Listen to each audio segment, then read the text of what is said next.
I will. You said the Chargers played well. Spoiler alert, the Vikings did not play well. Fans in attendance getting the skull cap.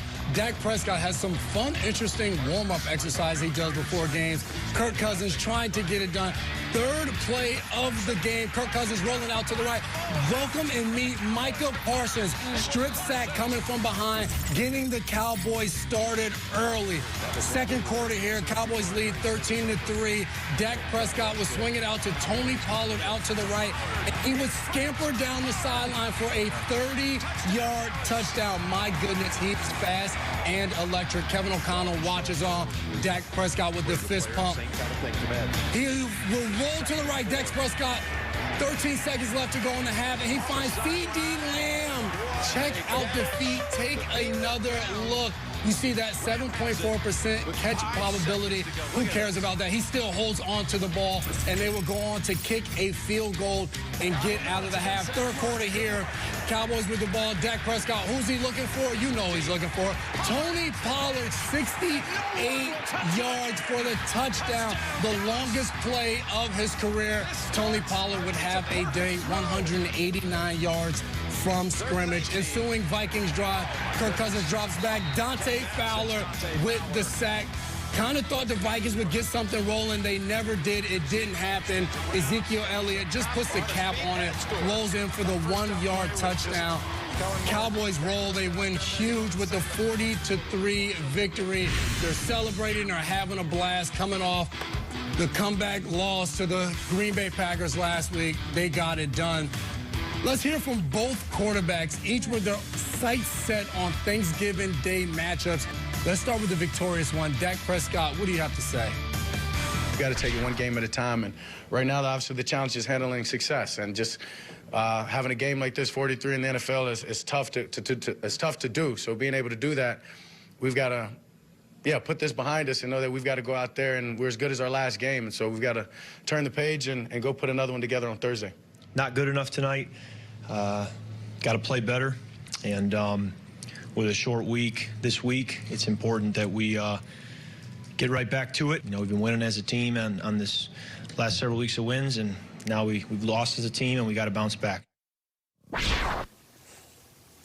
Lopsided is the Minnesota nice way of describing that game that went down between the Cowboys and the Vikings yesterday. It was a 40-3 shellacking in Minnesota. The Jersey way is dog bleep, by the way. Yep, exactly. So lopsided.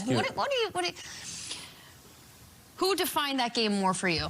From a lopsided victory for the Cowboys? Was it the Cowboys win or the Vikings loss? Very good question, Jamie. Thank you. And I'm going to say it's the Vikings loss. Yeah.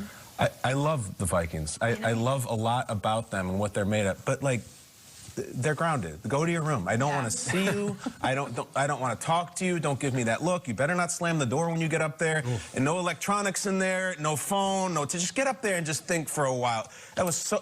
It's not even that they lost. Okay, they lose a tight game against Dallas at home. It's still not great, but, like, just to not even show up. The problem is this confirms so many things. And so many slights in the media and so many hashtag narratives that people don't believe. And then you want to go out there and be like, no, like, we're really for real. We're big time. We're late window. No, you're not. No, you're not. No, you're not. And you know what the problem is? Is like when you have to ground your kid or something like that, you do it this time of year. Like Christmas is coming, it's Thanksgiving, so you don't really have any conviction in your grounding because you can't have the kid grounded at Christmas, Thanksgiving. So sure enough, we got to see these guys in 3 days, guys, on prime time, a national game against the Patriots. Like, they don't deserve to play that game. I just want them to, like, play 1 p.m. windows for the next 6 weeks, and we'll see if you've grown up when the playoffs come around, which you'll be in. But until then, just, I'm not mad at the Vikings. I'm disappointed in the Vikings, and they should be disappointed in themselves. That's just, it's rough. What do you have to say for yourself? Yeah. I love that. Being an identical twin, I like the analogy you just said, like, you're grounded. Go up to your room. Well, the one thing is when your brother got in trouble and he gets grounded, if you're the one doing things the right way, then you get a chance to celebrate. So, Cowboys, we're going to celebrate you. We're going out to Red Lobster. When I was a kid, whenever you got good grades, you graduated, Red Lobster was the spot. That was it. And we always went. Like, that was like, you only go there maybe once a year. So, me and the Cowboys, that's where we are going. Nice. We killed them all last week. They come back. The Green Bay Packers come back from behind. They win that game. game. Mike McCarthy slamming the headset, and it's just like, hey, they had a disappointing loss. The Vikings had an emotional, crazy win. Who's going to show up more? These Cowboys, they executed with perfection. The game plan was drawn up great. Defensively, they shut them down, only allowing this team 3 points. Offensively, they put up 40 points. That goes from good coaching and then players going out there and executing it. Tony Pollard, after the game, talked about that 68-yard play, said that was one we put in this week for this game. So getting ready and going out there and performing after a letdown loss, all credit goes to the Dallas Cowboys. They figured out a way to bounce back and get it done. I think on top of that, this is their identity. Stick to it. Run the football and play good defense. Awesome. I'm pretty sure I accomplished something, and that was my reward, was to go to Red Lobster. Is that right? And I'd never had it before. I mean, it was maybe my parents are watching. Dad, text me. Mom, she probably remembers more than him. And I remember dunking the lobster in the butter and going, why do I have to do that? This thing should be special enough to not have to dip it in drawn butter. Pretty sure if I dipped the steak in drawn butter, it would be that much better as well. I'm really torn on something today, and I'm going to ask Jason McCourty, who has played in the NFL before, to tell me whether it matters or not. And it is that the NFL usually is like NBA Jam, right? And literally the only way you can get blown out in NBA Jam is if you're playing, and he just leaves the controller just sitting there. Yeah. Even the only way, it's because impossible of computer assistance. Yeah. The Vikings left the controller sitting there, right? It's just, it was 23-3, then they had the Pollard, and you're like, all right, eventually they're going to score, and you're going to say, well, the final score was not indicative of how much of a blowout this game. They'll make a run. It never happened. They never made a run. There was no run. I know. There was no late touchdown just to be like, hey, we're here, we're good. Like, you know, there was nothing they carried into the locker room to say, well, at least we had that late in the game. Does it matter? I think it matters. I'm talking about disappointed. I'm very disappointed that the Vikings at some point didn't do anything. So, Jason, you tell me, because to me it's a bad sign. It matters because this is a good Vikings football team. Yeah. There's been times in my career where I was on bad teams, and I remember we lost to New England 59-0. We talked about last week I played Green Bay. We lost like 55-7. I was on a bad football team where we weren't going to the playoffs. We weren't doing anything that season. For this Vikings team, they're going to the have a home playoffs. playoff game. They have a chance to do some special things. So to lose that game and to never put up any fight at no point, even when the score is ugly, like, get some points on the board. Cowboys are probably playing zone or playing soft, and they still didn't show much fight. That was very disappointing. I think it's bad. The reason why I say I'm not sure is because the Panthers recently had a horrible loss, and then, just like the Vikings, in a short week, came back and then beat the Falcons. So maybe you can flush it, but it's just hard to not see any fight at all. So we're kind of circling this dog ownership universe right now on the show today. We've had a lot of conversations about them.